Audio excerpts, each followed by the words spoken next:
तो अब आपको बताते हैं कि जिस हैरोप ड्रोन का हवाला देकर के पाकिस्तान कह रहा है कि हिंदुस्तान ने हैरोप ड्रोन के जरिए इजरायली हैरोप ड्रोन से पाकिस्तान पर अटैक किया और उसके बाद पाकिस्तान के एक एक करके तबाही आ गई है 12 शहरों में एक के बाद एक। अब आपको पहले बताते हैं कि वो हैरोप ड्रोन आखिर है क्या। पाकिस्तान जिस हैरोप ड्रोन का दावा कर रहा है वो हैरोप ड्रोन क्या है। इसे सुसाइड ड्रोन कहा जाता है।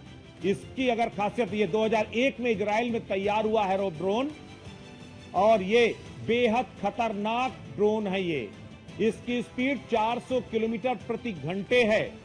135 किलोग्राम भार ले जाने की क्षमता है इसे। 1000 किलोमीटर तक इसकी रेंज है और 23 किलोग्राम तक विस्फोटक अपने साथ ले जा सकता है।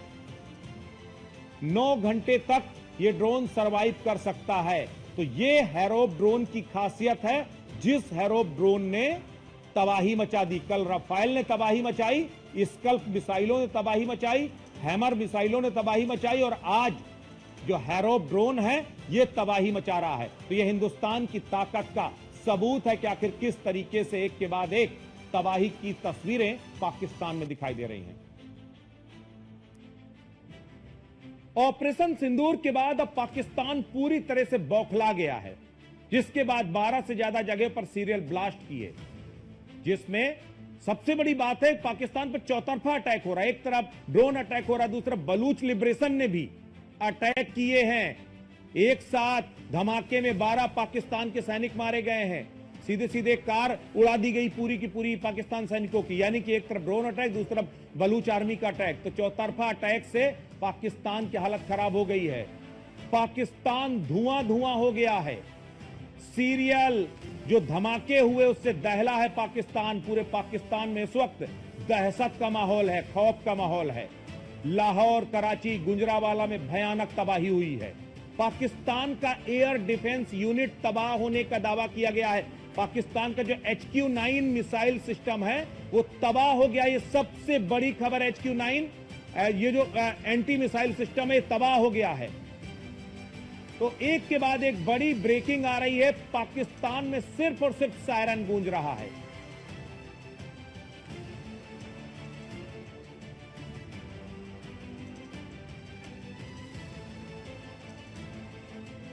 पूरे पाकिस्तान में इस वक्त अफरा तफरी का माहौल है। लाहौर, कराची, गुजरांवाला पूरी तरह तबाही में आ गए हैं।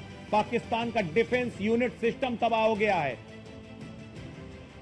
अब आपको बताते हैं कि आखिर क्यों पाकिस्तान ऑपरेशन सिंदूर से बुरी तरह बिलबिला गया है। भारत ने इस टारगेट जो अटैक किया, इसमें पाकिस्तान के कई बड़े खूंखार आतंकियों को ढेर कर दिया। देखिए कौन कौन से आतंकी इस हमले में मारे गए। आतंकी जैसे मोहम्मद के प्रमुख मसूद अजहर के परिवार के 10 लोग मारे गए, 4 करीबी कुल 14 लोग मारे गए। इनमें उनकी बड़ी बहन, उसका पति, उसका भांजा, उसकी भांजी, मसूद अजहर का अन्य रिश्तेदार मौलाना कशफ का पूरा परिवार, मुफ्ती अब्दुल रऊफ असगर के पोते पोतियां और खुद रऊफ भी। अब जो बड़ी खबर आ रही है, इससे पहले रऊफ की हालत बेहद खराब थी, वो भी इस हमले में घायल हुआ था, लेकिन अब रऊफ भी मर चुका है। यानी कि इस पूरे उसमें जो ऑपरेशन सिंदूर था उसमें आतंकी रऊफ की भी अब मौत हो चुकी है। तो एक के बाद एक तमाम बड़े आतंकी, हाफिज अब्दुल शकूर मारा गया है। लश्कर तैयबा के कई आतंकी, उसमें कारी अब्दुल मलिक, मुदासिर, खालिद लश्कर का एक अन्य आतंकी था, ये सभी मारे गए हैं। और सबसे बड़ी बात है, इससे पहले हम तस्वीर दिखा रहे थे, हम फिर वो तस्वीर दिखाते हैं किस तरह से इन आतंकियों के जनाजे में कैसे पाकिस्तान के हुक्मरानों से लेकर के पाकिस्तान के सेना के तमाम चेहरे आपको दिखाई दिए। पाकिस्तान में नमाज जनाजा पढ़ाने के लिए मौजूद था खुद आतंकी रऊफ। ये तस्वीर आतंकी रऊफ की है।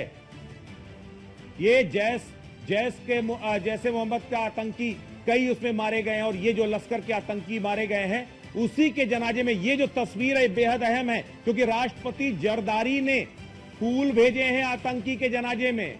अब आप समझिए, जो पाकिस्तान कहता है कि मेरा आतंकवादियों से कोई कनेक्शन नहीं और यहां पर केवल और केवल बेगुनाह सिविलियन थे, ये तस्वीर इसकी तस्दीक करती है कि किस तरीके से आतंकवादियों के जनाजे में न सिर्फ वहां के आम लोग शामिल हुए, बल्कि वहां के सरकारी हुक्मरान, सेना के अफसर, वो सारे लोग उनके जनाजे में शामिल हुए। ये सीधे तौर पर कनेक्शन है। ये देखिए तमाम एक के बाद एक तस्वीरें, कैसे आतंकी रऊफ ने वहां पर गया, फातिहा पढ़ा।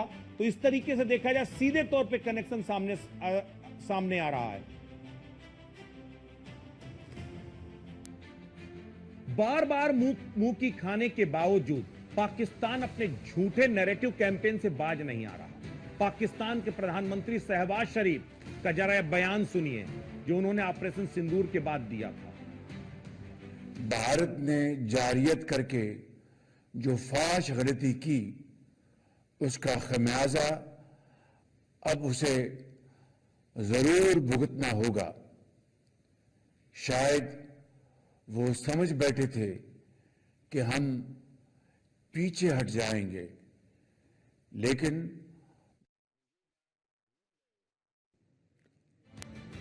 तो आपने सुना, कह रहे हैं वो सोच रहे थे हम पीछे हट जाएंगे, लेकिन हम पीछे नहीं हटे। पीछे आप इसलिए नहीं हटे क्योंकि आपको अभी कुछ और बाकी है। वो क्या है वो भी आपको दिखाएंगे। जो है पहलगाम आतंकी हमले के जवाब में भारत की ओर से की गई एयर स्ट्राइक से पाकिस्तान थर थर कांप रहा है। पाकिस्तान का शेयर बाजार पूरी तरह क्रैश हो गया, हर रोज क्रैश हो रहा, और आज तो उसकी हालत बेहद खराब हो गई। इस कदर खराब हुई कि अचानक जो ट्रेडिंग तक रोकनी पड़ी। पाकिस्तान के शेयर बाजार पूरी तरह क्रैश कर गया। हजारों करोड़ का चूना लगा है पाकिस्तान को, यानी पहले करुआ करेला ऊपर नीम चढ़ी। पहले से बुरी हालत थी, अब और बुरी हालत। ऑपरेशन सिंदूर के बाद पाकिस्तान का शेयर बाजार तबाह हो गया। 7000 अंक टूट गया। जो कराची स्टॉक एक्सचेंज था, 7000 अंक टूटा। पूरी तरह मार्केट क्रैश हो गया। 2021 के बाद पाकिस्तानी शेयर मार्केट में यह सबसे बड़ी गिरावट आई है, और इसकी वजह से अब पाकिस्तानी निवेशक पूरी तरीके से बेचैन हैं।